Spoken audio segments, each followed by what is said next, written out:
Shalom, shalom, todos bem? Estão todos na bênção? Como é que vocês estão? Vou dar uma olhadinha aqui, ver se o vídeo está aparecendo aí tranquilamente, mas resolvi aqui fazer um comentário, um comentarinho sobre o que foi falado hoje na escola bíblica dominical, né? Meu computador que eu tirei a tampa aqui, mas depois eu vou colocar a tampa aqui, tá? Tá meio esquisito, mas tudo bem. Vou compartilhar aqui, né? Vou compartilhar aqui e nós vamos já adentrar no nosso assunto da escola bíblica dominical, tá? O que foi falado hoje na escola bíblica dominical. Ok, tudo correto. Eu sempre achei interessante a gente que estuda a cultura judaica, né? Estudou cultura judaica e assim por diante, a semelhança, né, que o cristianismo tem com as chamadas parashiot, as porções semanais que dentro do contexto sinagogal judaico, né, da exegese judaica, os estudos judaicos faziam e fazem todo o Shabat, né, da Bíblia hebraica, né, que é chamado dentro do contexto cristão de Antigo Testamento, né, mas chamamos de Bíblia hebraica e dizemos a primeira aliança que Deus fez com o seu povo, Israel. E o paralelismo, né, que o cristianismo eles adotaram o estudo da Brit Hadashah, ou seja, o estudo do Novo Testamento, todos os domingos de manhã, né? Então, não tem o costume de estudar no dia de Shabat, mas estudam no dia de domingo,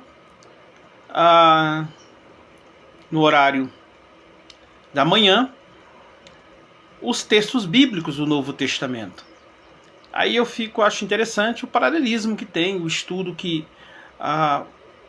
os judeus fazem, né? O Yeshua mesmo, Jesus, participava diariamente dos estudos no Shabat, na sinagoga. Então você vai ver texto que Jesus estava na sinagoga e o estudo do Novo Testamento, né, que os cristãos fazem, que é muito edificante e assim por diante. E hoje foi falado sobre Atos capítulo 2, e é um texto que traz alguns níveis de dificuldades para alguns, né? Se torna até um texto polemista, um texto que trazem alguns tipos de polêmicas dentro de algumas perspectivas interpretativas teológicas. E hoje, até mesmo dentro do pentecostalismo, né, já existem pessoas que estão confusos com esse texto a respeito do dom da manifestação de falar em línguas. Sempre foi um tema bastante polêmico. Os reformados, né?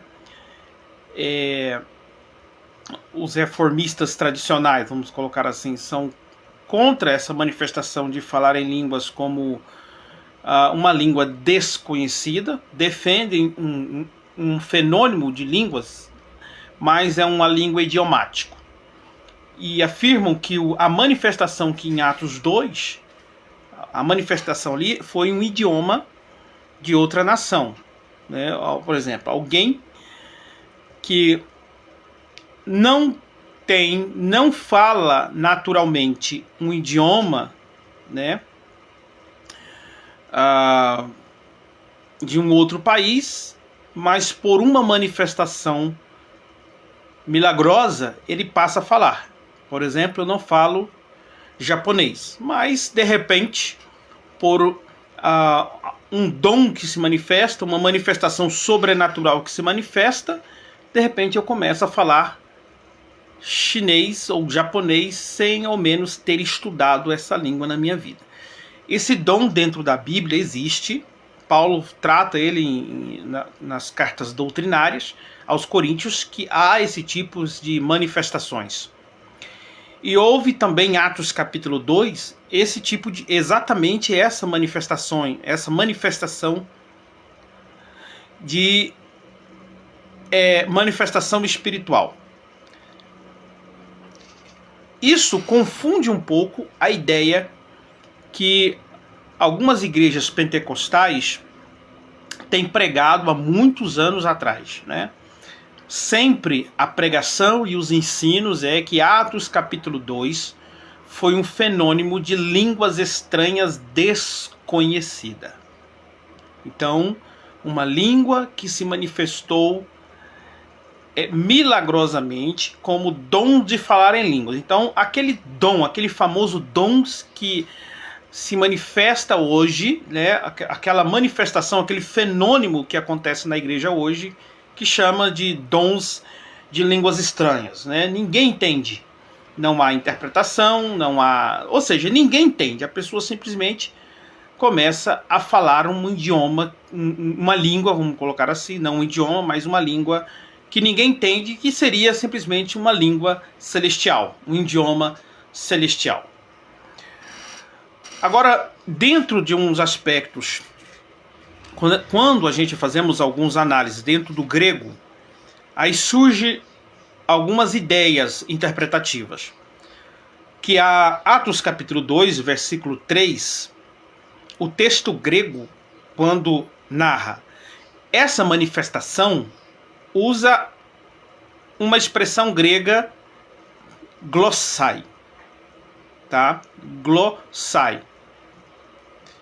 E no versículo de número 6, usa já outra palavra, que é dialecto. Então, no próprio versículo 3 de Atos dos Apóstolos, usa glossai, né? Nas suas traduções está línguas. Línguas, então, na tradução, não dá para você fazer essa diferença. Não dá. Precisa-se entender o original grego para entender as diferenças. Não está aqui nas minhas mãos a Bíblia de Jerusalém. Nós temos a Bíblia de Jerusalém, né? Uma tradução da Bíblia de Jerusalém, que na tradução eles fizeram uma diferença. Então, quando eles traduzem o versículo 3, eles colocam línguas, né? Simplesmente línguas. Já no versículo 6, eles colocam dialecto, que corresponde à expressão grega realmente, dialecto. Mas no grego, o versículo 3 está glossa. O que significa isso? Aí vai ser, óbvio que vai levantar-se vários tipos de debate, né? De debates, aí vão querer fazer análises dentro, vamos lá para o Antigo Testamento, então, é um debate, mas eu estou sendo aqui mais direto ao ponto, tá? Bom, glossa, o que significa glossa? Glossa pode ser uma palavra simplesmente para língua, babosear, língua, uma pessoa, por exemplo, eu posso estar fazendo assim, ó, lá, lá, lá, lá, lá, lá, lá, isso aqui é uma glossa, lá, lá, lá, lá, lá, lá, lá, lá, né? Não corresponde em nenhum idioma, mas se dentro do aspecto grego, chama isso de glossa. Então, a palavra glossa, dentro do léxico, dentro de um léxico, né, definições lexical, ele pode ser simplesmente definido como uma língua desconhecida. Só que essa palavra glossa, ele é polissêmica, ele tem vários significados dentro de um certo contexto. E um desse contexto é que glossai pode ser interpretado, discernido, definido como uma língua desconhecida. Não é japonês, não é inglês, não é romano, não é, sei lá, não é idioma, não é latim, não é grego, não é hebraico, é um glossa. Então glossa, ela pode ter essa definição. Então, já no versículo 3, usa a expressão glossa. Já no versículo 6, usa dialecto, porque dialecto, aí sim, dialecto, ele pode estar definindo um idioma, uma língua de certo país, um dialecto. Que dialecto é esse? O texto em Atos capítulo 2 mostra que dialecto ali tinha várias pessoas de vários países, né? Da Líbia, né? E assim por diante. Tinha pessoas da Pérsia, de Roma, de vários, tinha gregos e assim por diante, né? Então, há dialecto. Por exemplo, então eu ouvi uma afirmativa, então, de alguns estudantes, né? Que diz assim, então o professor, se dirigindo ao professor, que a ideia de línguas estranhas, que ninguém conhecia, essa interpretação que o pentecostalismo sempre frisou, ensinou, essa interpretação, esse entendimento está errado, né? E muitos na Assembleia de Deus realmente está errado, porque não sei o que. Não está errado, tá, gente? Porque a palavra glossa, ela dá sim base, a palavra glossa, ela dá base para línguas estranhas inteligível, ou seja, que não é um idioma. E então o que aconteceu em Atos capítulo 2? Em Atos capítulo 2, tá? Ele pode ter tido dois tipos de manifestação. A manifestação glossa e a manifestação dialéctica. Aí podemos abrir outro leque para outros tipos de debates. Entende? Para outros tipos de debate. Então, houve a manifestação glossa, ou seja, os discípulos receberam um fenômeno e começaram a falar um idioma que ninguém entendia. Os judeus não estavam entendendo, até porque começou-se a ver zombaria. Eles estão embriagados. Por que essa zombaria aconteceu? Porque eles viram e ouviram aquele grupo falar um idioma desconhecido. O que é aquilo lá que está acontecendo, né? Então, por eles não entender, eles começaram a zombar. Mas, ao mesmo tempo, os povos ali que estavam ali começaram a ouvir e a entender aqueles idiomas segundo a sua própria língua. Então, em Atos capítulo 2, pode ter acontecido dois tipos de manifestação. O de línguas estranhas desconhecido e logo seguido por idiomas. As duas manifestações aconteceram ali. Entende? Então Ney, não acredito que, por exemplo, quando alguém disse ali foi línguas estranhas, ele vai ter problema com o texto. Ali foi só língua, vou colocar só línguas estranhas. Ele vai ter problema com o texto que diz que os povos passaram a ouvir os discípulos, aqueles que estavam falando línguas estranhas no seu próprio dialecto, no seu próprio idioma. Então ele vai ter problema. Mas se ele afirmar que ali só foi línguas idiomático, ou seja, a pessoa recebeu um dom, o indivíduo recebeu um dom de línguas para falar a língua daqueles indivíduos que estavam ali. Ele também ia ter problemas com o texto por causa do glossa, tá? Por causa do glossa, negando a manifestação de línguas estranhas. Outro problema que vamos ter no texto é que ali havia pessoas de 70 nações. Havia pelo menos 70 nações do mundo inteiro que estavam ali, representando, comparecendo na festa de Pentecoste. A Bíblia não diz que exatamente só existia ali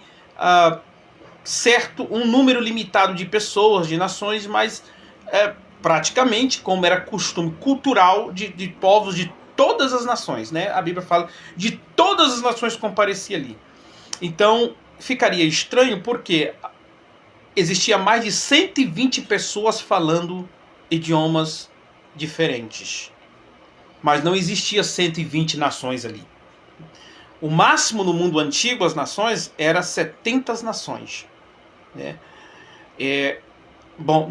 Pelo menos no tempo ali em que Deus entrega a Torá, entrega a lei para Israel, existia 70 nações. Então, podemos fazer uma revisão exegética de quantas nações existiam já no tempo de Jesus. Se continuava sendo 70, mas era mais ou menos 70 mesmo.